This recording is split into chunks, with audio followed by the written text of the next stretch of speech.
FIBA ရဲ့ပြင်းထန်တဲ့ဖိအားပေးမှုတွေကိုရင်ဆိုင်နေရပြီဖြစ်လို့အနာဂတ်မရေရာမှုတွေရှိလာတဲ့ Infantino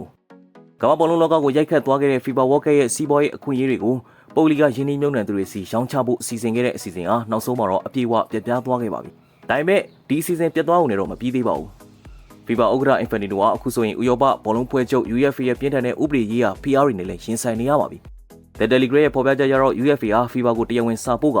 FIBA Forward Enterprise FFE လို့အမည်ပေးထားတဲ့ World Cup ရင်းနှီးမြှုပ်နှံမှုစီမံကိန်းနဲ့ပတ်သက်တဲ့စာရွက်စာတမ်း၊ email မှတ်တမ်း data အားလုံးကိုမဖျက်ဆီးဖို့တတိပေးခဲ့တာပါ။ UEFA ကတော့ဒီစီမံကိန်းနဲ့ပတ်သက်ပြီးတရားစွဲဆိုမှု arbitration နဲ့အခြားဥပဒေရေးရာအရေးယူမှုတွေလှုပ်ဆောင်ဖို့စဉ်းစားနေပြီလို့လည်းအတည်ပြုထားပါတယ်။အဲဒီစာတွေမှာသက်သေအထောက်အထားဖြစ်နိုင်တဲ့စာရွက်စာတမ်းတွေကိုဖျက်ဆီးခြင်း၊ပြင်ဆင်ခြင်း၊ဖုံးကွယ်ခြင်းဒါမှမဟုတ်ပျောက်ဆုံးစေခြင်းဟာဥပဒေအရသက်သေဖျက်ဆီးမှုဖြစ်သတ်မှတ်ခံရနိုင်တယ်လို့လည်းအထူးသတိပေးထားတာဖြစ်ပါတယ်။ဒါ့အပြင် UEFA က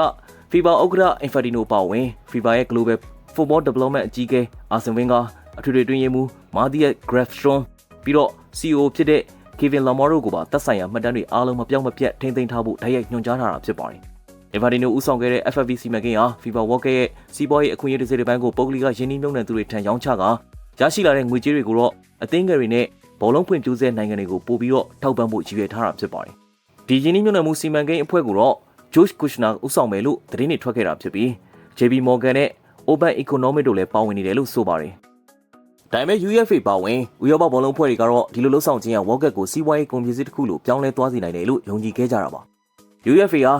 ဒီစီစဉ်ကိုမရက်တက်မှုဆိုရင် UEFA အဖွဲ့ဝင်55နိုင်ငံလုံး World Cup ကိုတပိတ်မှောက်မယ်လို့တောင်ကြေညာခဲ့တာကြောင့် FIBA ပေါ်ဖိအားအမြင့်ဆုံးအဆင့်ကိုရောက်ရှိသွားခဲ့တာပါပဲ။ဖိအားတွေမြင့်တက်လာပြီးနောက် Infantino ကနောက်ဆုံးမှာတော့ FFV စီမံကိန်းကိုဖျက်သိမ်းကြောင်းအတိအလင်းကြေညာခဲ့ပါတယ်။သူက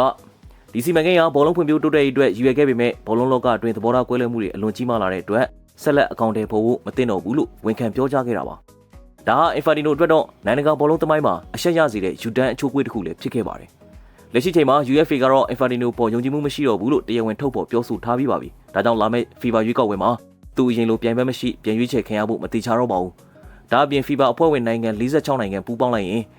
Infantino ကိုအယုံကြည်မရှိအဆိုတင်သွင်းကယာဒူးကနေဖယ်ရှားဖို့မဲခွဲနိုင်တဲ့လုပ်ငန်းစဉ်ကိုလည်းစတင်နိုင်တာဖြစ်ပါတယ်။ UEFA တကူထဲမှာလည်းအဖွဲ့ဝင်55နိုင်ငံရှိနေတာဖြစ်တဲ့အတွက် FIBA ရဲ့အခြေအနေကအလွန်စိတ်ဝင်စားစရာကောင်းလာပြီလို့ဆိုနိုင်ပါတယ်။ World Cup ဟာဘောလုံးသမိုင်းရဲ့အကြီးမားဆုံးပြိုင်ပွဲတစ်ခုဖြစ်တယ်လို့ကမ္ဘာဘောလုံးလောကရဲ့သင်္ကေတတစ်ခုလည်းဖြစ်ပါတယ်။ဒီသင်္ကေတကိုစီးပွားရေးနဲ့ချိတ်ဆက်ဖို့ကြိုးစားခဲ့တဲ့ FIBA ရဲ့လှုပ်ရှားမှုကနောက်ဆုံးမှာတော့ဘောလုံးလောကတစ်ခုလုံးရဲ့ပြင်းထန်တဲ့ကန့်ကွက်မှုအောက်မှာပဲရပ်တန့်သွားခဲ့ရသလိုဒီဖြစ်ရဲ့နောက်ဆက်တွဲအနေနဲ့လက်ရှိဥက္ကဋ္ဌGianni Infantino ရဲ့အနာဂတ်ဟာလည်းလုံးဝပြောင်းလဲသွားစေနိုင်တဲ့အရေးကြီးတဲ့အချိုးကွေးတစ်ခုလိုဖြစ်လို့နေတာပါပဲ။ M9 Sport မှာတင်ဆက်ပါတဲ့ဘောလုံးနဲ့ပတ်သက်ပြီးစိတ်ဝင်စားစရာကောင်းတဲ့အကြောင်းအရာတွေကိုစူးစမ်းတင်ဆက်ပေးနေတဲ့ကျွန်တော်တို့ page ကို like and follow လုပ်ပြီးတော့အားပေးဖို့လည်းမမေ့ပါနဲ့တော့အားလုံးပဲရှင်လန်းချမ်းမြေ့ကြပါသည်ခင်ဗျာ။